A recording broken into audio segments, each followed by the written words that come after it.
सलाम आदाब नमस्कार दोस्तों, मैं मोहम्मद रफ़ीक आज आपके सामने फिर से हाज़िर हूँ। मैंने सोचा कि मैं जिस स्टेशन में खड़ा हूँ उस स्टेशन के बारे में मैं आपको बताऊँ।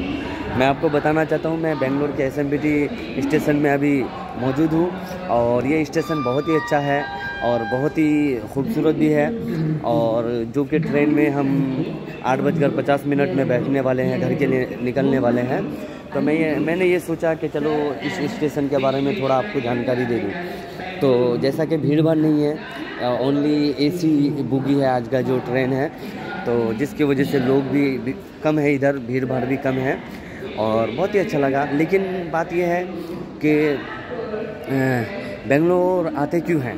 बेंगलोर आने का दो वजह है, कोई काम करने के लिए आता है और ज़्यादातर मैंने जो हॉस्पिटलों में गया तो मैं ज़्यादातर देखा कि हमारे बंगाल के लोग हैं। यहाँ तक कि बंगाली लोग इतने हैं कि बंगाल के ही नाम से हर हॉस्पिटल फेमस है। यानी कि जिस हॉस्पिटल में हमारे बंगाली लोग नहीं होंगे वहाँ शायद डॉक्टर खाली बैठे रहेंगे। एक चीज़ ये मुझे देखने में आया और दूसरा चीज़ ये है कि बंगाली लोग ज़्यादातर अपना ट्रीटमेंट कराने के लिए बेंगलोर क्यों आ रहे हैं, इस बात को मैंने सोचा और अफसोस हुआ सोचकर कि शायद हमारे उधर जो सुविधाएं देनी चाहिए वो सुविधा दे नहीं पा रहे हैं। यानी कि डॉक्टरों के ऊपर एक भरोसा लेकर एक मरीज़ जाता है और जब भरोसा लेकर जाता है तो इस बीच क्या होता है कि डॉक्टर भरोसा जीत सके या ना सके, रिपोर्ट में गलती आने की वजह से, जिसकी वजह से लोगों का भरोसा हमारे उधर के डॉक्टरों के ऊपर से उठने लगा है। तो मैं ये चाहता हूँ कि अगर मेरा ये वीडियो किसी डॉक्टर के पास जा रहा है या कोई भी, देखिए पैसे हम बेंगलोर में भी आकर खर्चा कर रहे हैं और पैसे वहाँ भी खर्चा किया जाएगा, क्योंकि सेहत अगर ठीक रहेगा, स्वस्थ रहेगा, तभी हम ज़िंदगी में कुछ कर पाएंगे। जब हम बीमार रहेंगे तो हमारा हाथ पैर काम नहीं करेगा तो हम कुछ कर भी नहीं सकते। तो मैं ये कहना चाहता हूँ कि यहाँ पे लाखों लाख रुपए खर्चा, करोड़ों करोड़ों रुपए खर्चा एक दिन का होता है। मैंने देखा, मैं बहुत हैरान हूँ कि हम लोग पैसे कमा रहे हैं बंगाल में और वो सारा पैसा लाकर डाल रहे हैं बेंगलोर में। और बेंगलोर के डॉक्टरों को जो हम पैसे दे रहे हैं तो ये तो अपने स्वास्थ्य के लिए दे रहे हैं, ठीक होने के लिए दे रहे हैं, लेकिन यही स्वास्थ्य और जो हम अपने जिस्म को, अपने बीमारियों को ठीक करना चाहते हैं, यही बीमारी अगर हमारे एरिया के जो डॉक्टर है वो अगर कर देते तो हमें यहाँ आना नहीं पड़ता और वो पैसे भी हमारे ही स्टेट में ही रह जाता और डेवलप में वही काम आता है। तो देखिए क्या बताऊँ, हाँ, मणिपाल लोग खाली एक ही बात सोचते हैं, मणिपाल में अगर चले जाएंगे तो मेरा इलाज एकदम कंप्लीट हो जाएगा। तो मैं एक बात बताना चाहता हूँ कि मैंने लगातार 3 मरतबा बेंगलोर का सफ़र किया।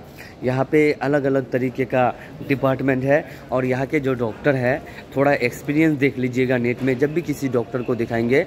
लेकिन बात यह है कि आप अगर खाली मणिपाल में ही आते हैं तो देखिए, रिपोर्ट आप बेंगलोर में ज़्यादातर किसी भी डॉक्टर के पास कीजिए, आपका रिपोर्ट अल्हम्दुलिल्लाह बढ़िया आएगा।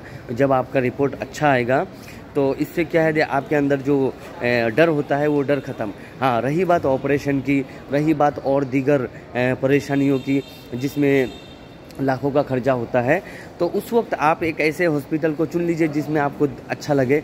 लेकिन जितना बड़ा हॉस्पिटल चुनेंगे उतना ही ज़्यादा पैसा लगेगा। हाँ, जो डॉक्टर सजेस्ट कर रहा है यहाँ आपका, तो डॉक्टर के हिसाब से क्या होता है कि आप एक हॉस्पिटल को दिखाने के बाद दूसरे में भी जाने की कोशिश कीजिए। एक को दिखाने के बाद दूसरे में भी जाएंगे तो साथ ही साथ आपका 20,000 40,000 रुपये का बजट एकदम बच जाएगा।